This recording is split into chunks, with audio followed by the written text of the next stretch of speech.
espero estén muy bien. Soy Lulu y el día de hoy estamos en una cocina típica mexicana para hablar de vocabulario común que pueden encontrar en la mayoría de las cocinas en México. Así que si les interesa, vamos a empezar. Ok, lo primero que tenemos aquí es el refri. Todas las personas decimos el refri, pero el nombre completo es el refrigerador. Esta parte normalmente es el refri o todo, pero aquí arriba tenemos el congelador, ¿sí? El refri y esta parte, el congelador. Justo a un lado tenemos el bote de basura. Así se llama en general el bote de basura, pero si quieren ser más específicos, pueden decir el bote de basura de la cocina. Y bueno, justo aquí al lado tenemos lo que es el microondas. Es la palabra general, pero también muchas personas pueden decir el micro, para no decir toda la palabra completa. O también otras personas dicen el horno, pero puede ser un poco confuso porque después vamos a ver lo que es el horno. ¿Sí? Esto la mayoría de veces es el microondas. Justo aquí todo esto, hay diferentes nombres, pero en general pueden decir que esto es la barra.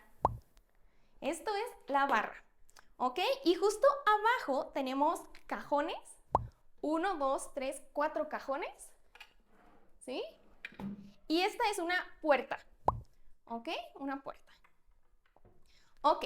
Justo aquí arriba tenemos unas especies, muy poquitas, las más básicas, como es sal, pimienta, un poco de aceite y café. ¿Ok? Aquí tenemos miel maple y aceite.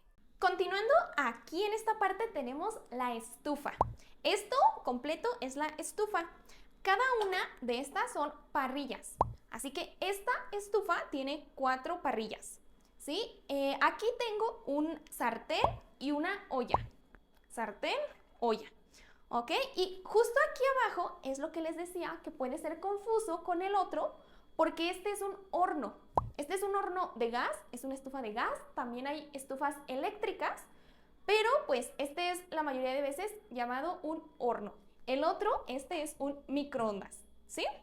Hay otro tipo de hornos que hay eléctricos y de otro tipo, pero este es básicamente el horno. Y justo arriba tenemos lo que se conoce como una campana, que es básicamente el espacio para que cuando estás cocinando todo el humo se vaya por aquí. Hay campanas también eléctricas, hay unas que son más rústicas o manuales, que simplemente es un agujero que conecta afuera y esta es así, pero hay otras que son eléctricas. Pero en general a esto se le conoce como una campana. ¿Sí? Y siguiendo por acá tenemos unos electrodomésticos que son los más comunes que pueden encontrar en cualquier casa.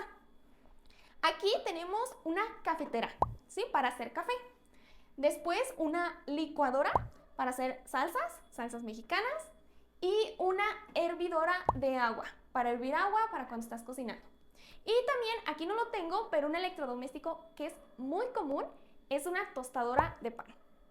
Ok, y por último aquí en esta área recibe diferentes nombres dependiendo, no sé, las personas, como sea que lo quieran llamar. Muchas personas llaman a esto un fregadero, un lavadero, cualquiera que sea el nombre que utilices, estoy segura que las personas en México lo entenderán, ¿sí? Es el área para lavar trastes. Y pues justo aquí tenemos, obviamente para lavar trastes necesitas jabón y una esponja para trastes. Tenemos un trapo para limpiar diferentes áreas de la cocina para tanto limpiar como secar.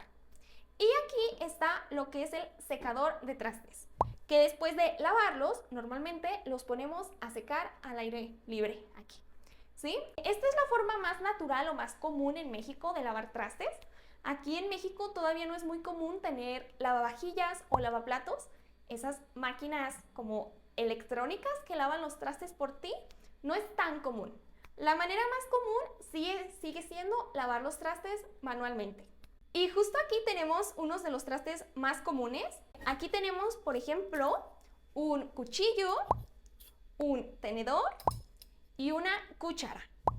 ¿Sí? Después tenemos lo que son 2 tazas para café, té o leche. Y tenemos 3 diferentes tipos de platos. Tenemos un plato pequeño plano, tenemos un plato hondo, como para sopa, y tenemos un plato para comida principal plano. Sí, este es un plato plano y este es un plato hondo. Y pues bueno, eso fue todo por el video de hoy. Espero mucho les haya gustado y que les haya servido. Pero si ustedes aún así tienen alguna pregunta sobre cómo nombrar alguna otra cosa en su cocina, me lo pueden dejar abajo en los comentarios. Y sin más, muchísimas gracias por ver y nos vemos en un próximo video. ¡Adiós!